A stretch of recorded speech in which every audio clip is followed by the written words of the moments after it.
ఎవరారు?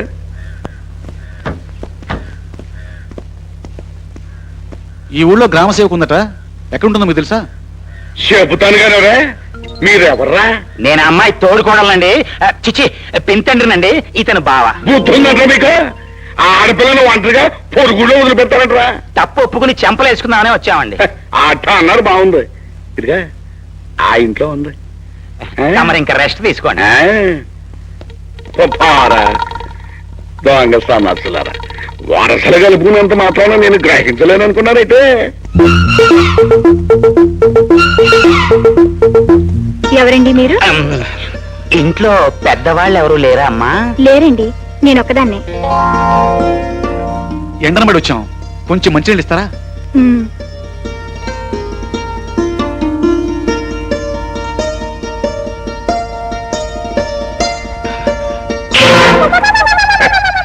గోపగలు కొట్టిందంటే డబ్బు దగ్గర పేచి వచ్చిందనమాట. నువ్వు రాసే గొప్ప లెక్కలకి నీకు జీతం ఇవ్వాలి, పైగా నా అంతటి వాడు కాపలా కూడా గాయాలి. ఎరా బంగారి, అదేమిట్రా బొగ్గేమిటి అలా బూర్లే బాచిపోయింది? కిలి ఏమైనా వేసావా? లేదు. కందిరేగా ఏమైనా కుట్టిందా? కాదు. చెప్పవయ్యా. అదేనండి. ఏది? చిన్నబాబు గారి తమలాగే సున్నితమైన హృదయం కదండి. మేము వచ్చే దారిలో ఇద్దరు స్నేహితులు భయంకరంగా కొట్టుకుంటున్నారండి. చిన్నబాబు గారు వారిద్దరి మధ్యకి వెళ్లి గాంధీ గారి లెవెల్లో విడదీయబోయారండి. అందులో ఒకడు గాడ్సే లెవెల్లో చెంప పగలగొట్టాడండి. ఇదేమి జన్మరా అనేది? ఇద్దరు స్నేహితులు విడిపోయి కొట్టుకుంటుంటే మనసారా సంతోషించాలి గాని కలపడానికి ప్రయత్నం చేస్తావా? ఇదేం బుద్ధిరా నీకు? ఎందుకు నవ్వుతావు? నాకు రావాల్సిన డౌట్స్ ఈ మధ్య మీకెందుకు వస్తున్నాయా అని. నోర్మై, లెక్కలు చూడు. ఊరి నీసిగా ధరగా పెళ్ళైన 7 నెలలకే బిడ్డ పుట్టినట్టు 3 నెలలకే బెల్లం చేయించాడే బోస్. ఎవరారు? లూసుబాయ్ గారు, మీ చెరుకు కూడా బెల్లం కింద మారిపోయింది కదండి, ఇంకా ఎందుకు నూరెళ్ళ పెడతారు? గ్రామాల్లో చిన్న పెద్ద అంత ఇక్కడే ఉన్నట్టున్నారే. ఏమిటి జ్యోతి, శుభ్రేఖలు పట్టుకొచ్చా? నా పెళ్లి. సుబ్బయ్య గారు, ఇదిగో శుభలేఖ, మీరు తప్పకుండా రావాలి.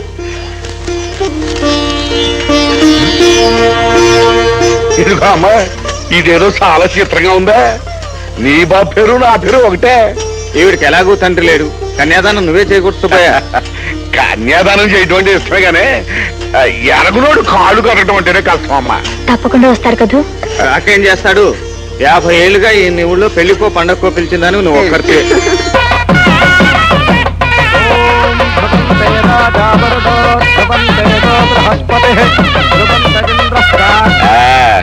మొత్తానికి పిల్ల పెళ్లి జరిగిపోతున్నాయా? మొత్తం మీద అంటున్నారు. ఈ పిల్ల మీద ఏమైనా రిమార్క్ ఉందా? ఆ రిమార్క్ అంటే మరి రోజు ఇంటి చుట్టూ మా వాళ్ళు ఇప్పించుకుంటాను. అంటే ఈ పిల్ల తిరిగిపోతా? తిరిగిపోతుంటే చెప్తామయ్యా, రేత్రపోడు జరిగే బాగా దేవుడు చూడొచ్చాడయ్యా సాక్ష్యం చెప్పడానికి. మా మంచి పేరు చేశాడు బాబు. ఒరే తమ్ముడు, ఆ పెళ్లి పెట్టు నుంచి లేచొచ్చారా? ఈ పిల్ల గుణం మంచిది కాదట, లేచురా. నా బిడ్డ బంగారు నిప్పు లాంటిది, దాని మీద లేనిపోని నిందలు వేసి దాని బ్రతికి అన్యాయం చేయకండి. నిజమేనమ్మా, ఈ ఊర్లో ఈ పిల్ల ఇంటి ఎదురుగా ఉంటే ఈ పెద్ద మనిషే నీ కూతురు మంచిది కాదని సాక్ష్యం చెప్తున్నాడే. రాజ్యం, జ్యోతి జ్యోతి మన కూతురా? అవునండి, మీ మాటల్ని భరించలేక, మీ ప్రవర్తన సహించలేక, సంఘం తిడుతుందని తెలిసినా, సమాజం చేదరించుకుంటుందని తెలిసినా తాళి కట్టిన మిమ్మల్ని వదిలి వచ్చాను. మీ నీడ నా బిడ్డ మీద పడితే దాని బతుకు నాశనం అవుతుందని మీకు దూరంగా తీసుకొచ్చాను. అయినా దాని బతుకు బండలు చేశారండి. నేనేదో తెలియక నోటు దురుస్తూ వాగాను. ఆ పిల్ల లాంటిది కాదు, బంగారం. నా మాట నమ్మ వెంకట. సర్లేవయ్యా, ఈ కూతురు తెలంగాణ ప్లేట్ గ్రాయించేస్తున్నావా? బాబు బాబు, చిన్నవాడి అయినా నీకు దండం పెడుతున్నాను. నా కూతురని చెప్పడం లేదు, దాని బతుకు నాశనం చేయొద్దు. నీ నోటితో నువ్వే చెప్పి ఇప్పుడు కాదంటావేంటయ్యా? తమ్ముడు బాబు బాబు, ఈ గడ్డ మీద రక్త మాంసాలున్న ఏ తండ్రి చేయకూడదు తప్పు చేశారు బాబు. నా బిడ్డ లాంటిది కాదు బాబు. ఈ పిచ్చి తండ్రి చేసిన తప్పును క్షమించి నా కూతురు బెళ్ళో 3 బళ్ళు వేయి బాబు. క్షమించండి, నేను ఈ పెళ్లి చేసుకోవడానికి సిద్ధంగా లేదు. బాబు,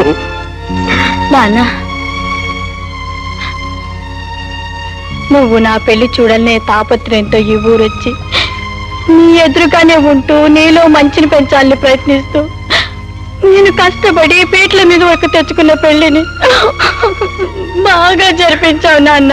తప్పైపోయిందమ్మా, తప్పైపోయింది. ఇదంతా నా నోటి దురుస్తానం వల్లే జరిగిందమ్మా. అగ్ని సాక్షిగా జరగవలసిన నీ పెళ్లి ఈ నాలుగు మూలంగా చెడగొట్టినందుకు ప్రాయశ్చిత్తంగా ఈ నాలుగు మీదే వాత పెట్టుకుంటానమ్మా, వాత పెట్టుకుంటాను.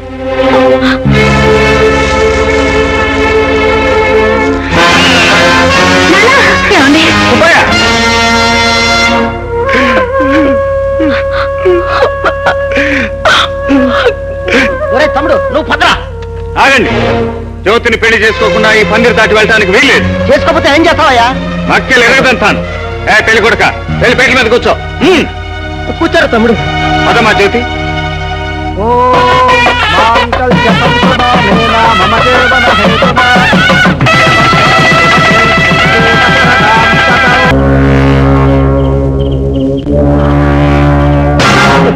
నమస్కారం అండి.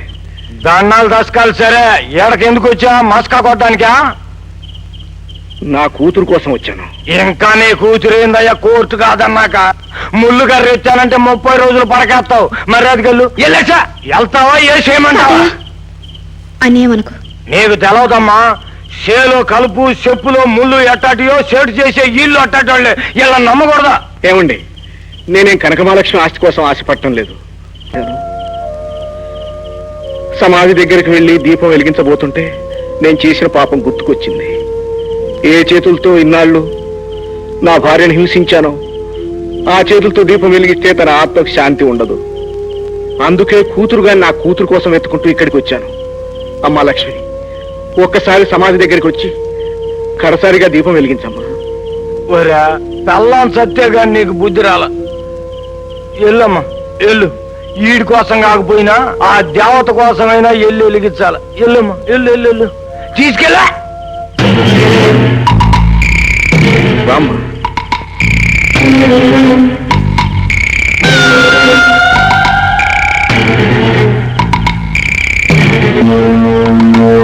ఇదేనమ్మా మీ అమ్మ సమాధి.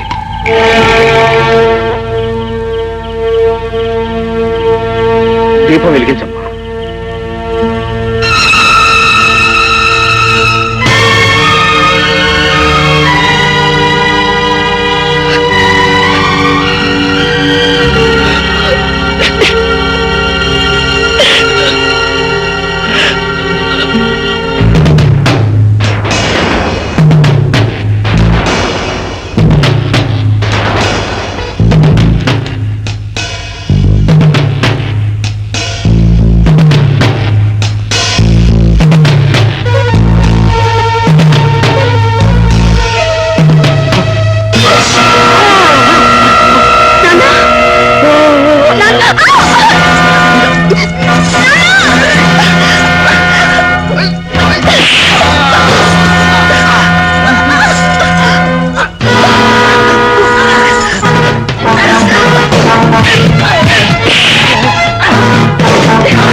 ఒరే మనోడా, ఇసం తాగెక్కి సచ్చెట్టున్నాడు. రా ఇట్రా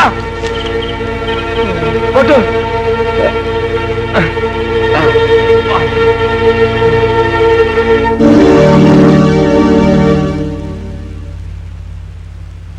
don't worry, he will be all right.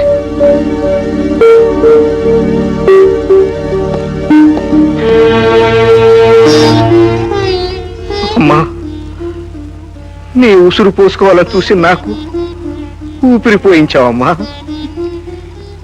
నువ్వెంత కసాయపడివైనా చిన్నాళ్ళు నన్ను పెంచిన తండ్రివి కదా నాన్న. వద్దమ్మా, తండ్రి అనే మాటకే రోత పుట్టించిన మనిషినమ్మా నేను. నన్ను నాన్న అని పిలిస్తే నువ్వు రాక్షసుడు బిడ్డవైపోతావమ్మా. కొండయ్య, ఇంతకాలం నువ్వు ఎదుటి వాళ్ళ రక్తాన్ని కళ్ళ చూశావు. ఇప్పుడు కంటి నిండా నీళ్లు పెట్టుకున్నావు. అదే నీలో పశ్చాత్తాపాన్ని చూపిస్తోంది. బోసు బాబు, నువ్వు నన్ను బతికించావు. నేను మీ అమ్మ నమ్మకాన్ని బతికిస్తాను. ఆ బసవప్ప చేసిన హత్యలకు, చేయించిన దుర్మార్గాలన్నిటికీ నేనే ప్రత్యక్ష సాక్ష్యం. విషయాలన్నీ పోలీసులకు చెప్పేస్తాను. ఈ నెల 30వ తారీఖున శ్రీకాంత్ గారి హత్య కేసులో ఎంక్వైరీ జరుగుతుంది. వేగంగా సాక్ష్యం చెప్పబోతున్నట్టు గానీ అతనికి తెలియకూడదు. అయ్యా, కనకమాలక్షమ్మ తప్పించుకుంది. కొండే కూలిపోయేట్టు ఉన్నాడు. తమ కొంప కూడా కూలిపోతుందేమోనన్న డౌట్. బసవప్ప చేసిన అన్యాయాలన్నీ వివరించి చెప్పాలి. నేను లేడే. రైతుల్ని తీసుకెళ్లేంత మాత్రాన ఆ పసుపు ఫ్యాక్టరీని వదిలిపెడతాడా? అవును బాబు, వాడు రక్తం రుచి మరిగిన పులి. మాటు వేసి మేకపిల్లను మింగిపోతాడే గాని వేటుకు దొరకడు. తెలుసమ్మా, వాడిని వంచాలంటే సంఘటిత శక్తి కావాలని తెలుసు. అందుకే రైతుల్ని సమీకరించి తీసుకువెడుతున్నాను. మీ నాన్నగారు ఒకప్పుడు ఇలాగే వాడిని ఎదుర్కొని మా నాన్న చిందించిన ప్రతి రక్తపు బొట్టుకు వాడి నెత్తురు బొట్టుతో ఖరీదు కట్టి బాకే చెల్లిస్తానమ్మా. ఏ పవిత్రమైన ఆశయం కోసం నా తండ్రి ప్రాణాలు అర్పించాడో ఆ ఆశయాన్ని నేను పూర్తి చేస్తాను. బ్యాలెన్స్ షీట్ తయారు చేశారా? రామస్వామి, చిత్రం చేశానండి. ప్లీజ్ బసవప్ప గారు ఊరుకోండి. మీరు ఈ ఫైల్ ఒకసారి చూసి సంతకాలు చేస్తే మిగతా అన్ని కార్యక్రమాలు నేను చూసుకుంటాను. ఫ్యాక్టరీని కన్న బిడ్డలా పెంచుకొచ్చాను. ఆ కొండయ్య గాడి పెళ్ళం ఆస్తి కోసం ఆడిన అబద్ధం కోసం ఇంత దారుణం జరిగిపోయింది. ఊరుకో రామస్వామి, ఊరుకో. కన్న కూతురు అత్తవారింటికి పంపేటప్పుడు బాధగా ఉండదు, అలాగే ఇదేను. 4 రోజులు పోయిన తర్వాత కాన్పు కోసం ఇలా ఇంటికి తిరిగి వచ్చినట్టు నిజాలు బయటపడి మన ఫ్యాక్టరీ మనకే వచ్చేస్తుంది. ఊరుకో. ఇదిగో సార్, వెళ్ళొస్తాను. ఫ్యాక్టరీని జాగ్రత్తగా చూసుకో. పద.